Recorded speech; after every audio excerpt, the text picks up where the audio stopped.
오늘 우리가 읽었던 이 말씀은 제가 아마 송구영신 예배 때마다 상고하는 말씀인데, 저는 시편 126편을 굉장히 벅차게 감사함으로 묵상하고 또 말씀을 나누고 그리하지요.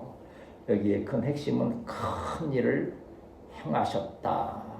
우리로서는 상상할 수 없는 큰 일인데, 어떠한 일입니까? 역사적으로 볼 때에는 여기 보면 1절에서도 포로를 돌려보내실 때에, 이제 가끔 이렇게 예언서나 이런 말씀을 나누면서 도무지 이스라엘에게는 어떠한 군사적인 능력이나 육신적인 지혜나 이 모든 상황이 바벨론의 포로에서 돌아올 수 있는 그런 상황이 못 되지 않습니까? 지금 우리나라 형편도 똑같은 것 같아요. 우리가 마음으로는 분노하고 안타까워하고 하지만 사실은 아무리 보아도 우리의 힘으로는 아무것도 할 수 없는 그러한 약간 어찌 보면 절망감이 들기도 사실은 해요. 뭐 솔직히 그렇지 않습니까? 유튜브 보면서 막 흥분하는 소리 들으면 금방 뭔 큰일이 막 될 것 같고 하는데 실제로는 그렇지 않아요. 하나님께서 큰일을 행하지 아니하시면 교회나 나라에도 소망이 없음을 기억하면서 하나님께서 우리를 향하신 그래도 뜻이 계시고 새로운 한 해 가운데 큰 역사 행하심을 기억하면서 믿음과 기도로 나아가는 우리 성도들이 되어야 할 줄 믿습니다.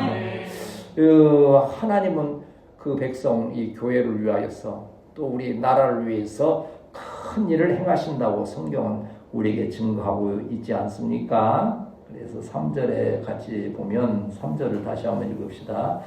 시작. 여호와께서 우리를 위하여 큰 일을 행하셨으니 우리는 기쁘도다 했어요. 여기 큰 일이라고 하는 이 가달이라고 하는 것은요, 사람으로서는 할 수 없는 일이다 그래요. 무슨 일이 있을 때 내가 할 수 있으면 그 큰 일입니까? 아니죠. 그건 일반적인 일일 수밖에 없지요. 말씀드린 대로 바벨론 포로에서 이스라엘 백성 해방될 수 있는 것은 사람의 힘으로서는 될 수 없는 일이에요. 그러나 하나님은 그 일을 행하신다. 누구를 위하여서? 그 백성을 위하여서, 하나님의 교회를 위하여서, 오늘 이 자리에 있는 우리 성도들을 위하여서 놀라운 큰 일을 행하시는 하나님이심을 기억하면서 그 안에 기쁨이 있고 감사와 찬양이 있는데, 2절 말씀에 보면 하나님의 역사는 우리에게 어떠한 은혜가 있습니까? 같이 읽습니다. 2절. 그때 우리 입에는 웃음이 가득하고 우리 혀에는 찬양이 찼었도다. 그때 온 나라 가운데에서 말하기를 여호와께서 그들을 위하여 큰 일을 행하셨다 하였도다. 우리는 잘 웃잖아요.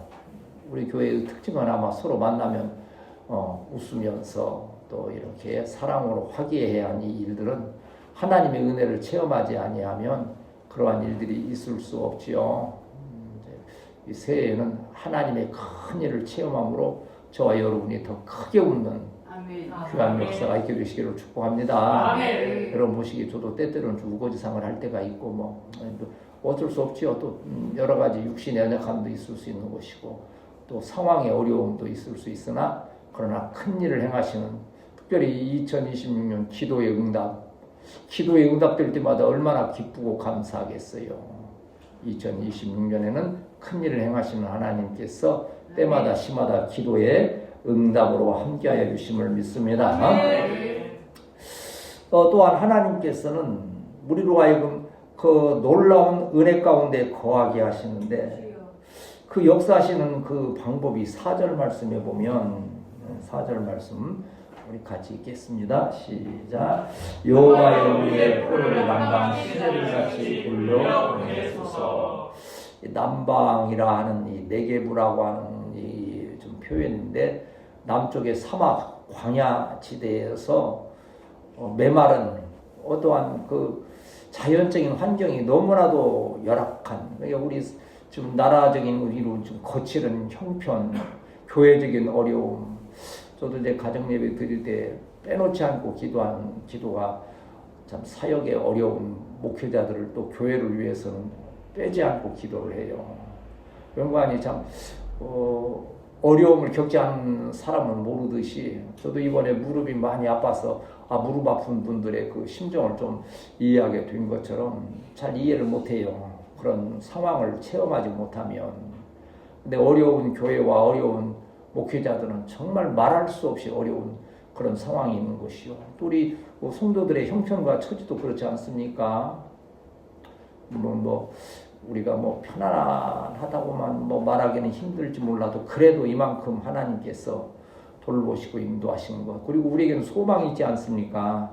특별히 후세대 교회의 소망이 있지 않습니까?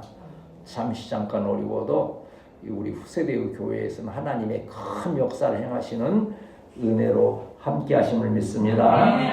이렇게 지금 남방은 이렇게 거칠은 그러한 사막 지대에 시냇물이 흐른다는 거예요. 시냇물이.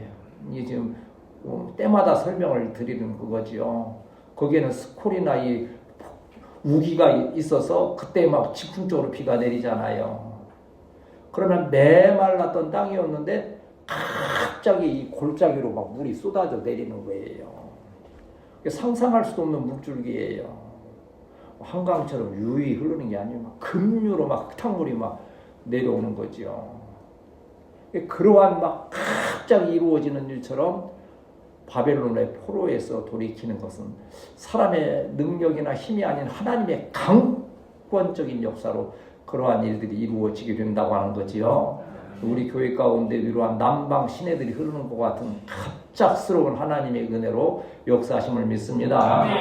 참 지금은 참 이렇게 생각할 때에 참 어찌 보면 언제 어떠한 방법으로 도무지 길이 보이지 않는 것 같고 박사님도 얘기하셨지만 저도 몇 군데 이렇게 얘기 꺼내보고 하면서 이게 좀 정리가 되었으면 하는데 전혀 사람이 시기적으로 그래 요새 그게 안 돼요. 그러나 우리가 믿음으로 기도하고 끝까지 기도하게 될 때에 어느 날 갑자기 일들이 진행되고 이루어짐을 인하여서 우리 아까 지금 2절에서 말씀처럼 입에 웃음이 가득하고 혀에 찬양이 차는 귀한 역사로 함께 하실 줄 믿고 믿음으로 담대히 나아가는 우리 성도들이 되어야 할 줄 믿습니다. 그런데 오늘 이제 결론은 뭡니까? 새로운 한 해를 시작하면서 5절 6절에 가지고 있고 이제 말씀을 마치도록 하겠습니다. 5절 6절 시작. 눈물을 흘리며 씨를 끓이는 자는 기쁨으로 거두리로다. 울며 씨를 나가는 자는 반드시 기쁨으로 시장을 가지고 돌아오리로다. 아멘. 눈물을 흘리고 울며 나아가는 거지요. 여기 울며 하다는 것은 막 소리를 지르고 막 어찌 보면 막 비탄하는 그러한 거예요. 극한 직업 그런 것들 보면 도저히 사람으로서는 그 일을 할 수 없는 일들을 인내가면서 하는데 그 고통을 이루 말할 수 없는 일들이에요.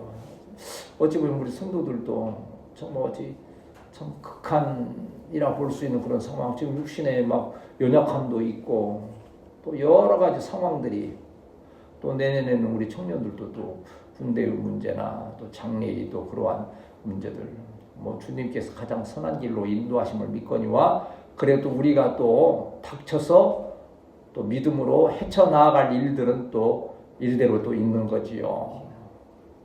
그러나 우리는 기억하는 것은 여기서 울며 씨를 뿌린다는 것은 뭡니까?